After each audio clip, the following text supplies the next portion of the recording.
minat kat seorang janda. Ni baru best. Tapi isteri tak bagi kahwin. Macam mana nak buat? Dosa kat saya untuk kahwin nyak-nyak. Baik. Kalau kita dah ada isteri, dia dah ada isteri, lepas tu dia tengok seorang janda, dia minat belum? Okey? Jawabnya, tak ada masalah. Itu bukan masalah.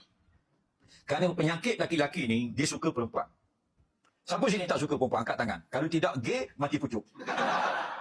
Tahu tak? Zuyina linas wa syahwati minan nisa. Allah jadikan lembaga makhluk bernama lelaki, diinstalkan dalam tu satu application sukakan perempuan. Tahu tak? Lepas tu orang lelaki bila dia kahwin, ada bini. Dulu tak ada bini, dia nak kahwin. Ada perempuan yang menemani hidupnya di rumah. Bila dah ada bini, dia pergi jalan, pergi KL, pergi Sogo, pergi jalan Tam, pergi mall gitu. Dia tengok, ui yo, lawanya. Dia tengok dia minat pula tak? Cuma jawab, jangan pelawak. Minat pula tak? Suka pula tak? Itulah lelaki. Faham lagi? Itu penyakit dia. Bukan makna kahwin. Dia suka perempuan. Dia ada bini comel, putih lepu hidung macam burung raja udang. Bini. Dia tengok perempuan, yo, wow, yo, wow, yo. Dia main gitu pula. Betul tak? Tidak. Ada tak gitu? Jangan tipu.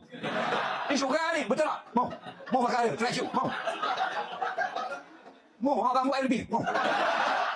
Betul tak? Itulah penyakit suami kita, faham? Cuma dia balik rumah, dia buat waduh. Itulah penyakit. Cuma janganlah kahwin ramai-ramai.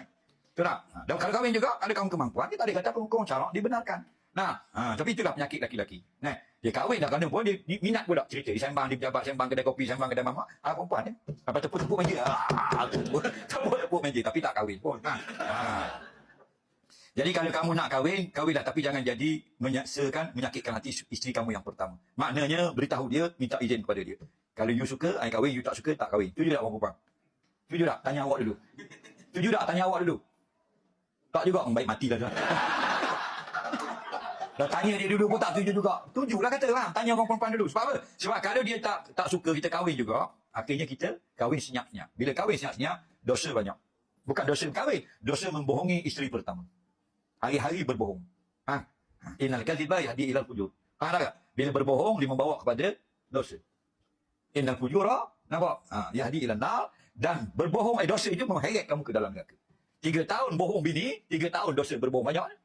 Betul tak? Lepas tu nak kahwin yang kedua, minta izin dia, bagi tahu dia. Jangan berbohong. Hari dia pun tahu kita pergi rumah isteri yang kedua, isteri kedua pun tahu kita ada isteri yang pertama.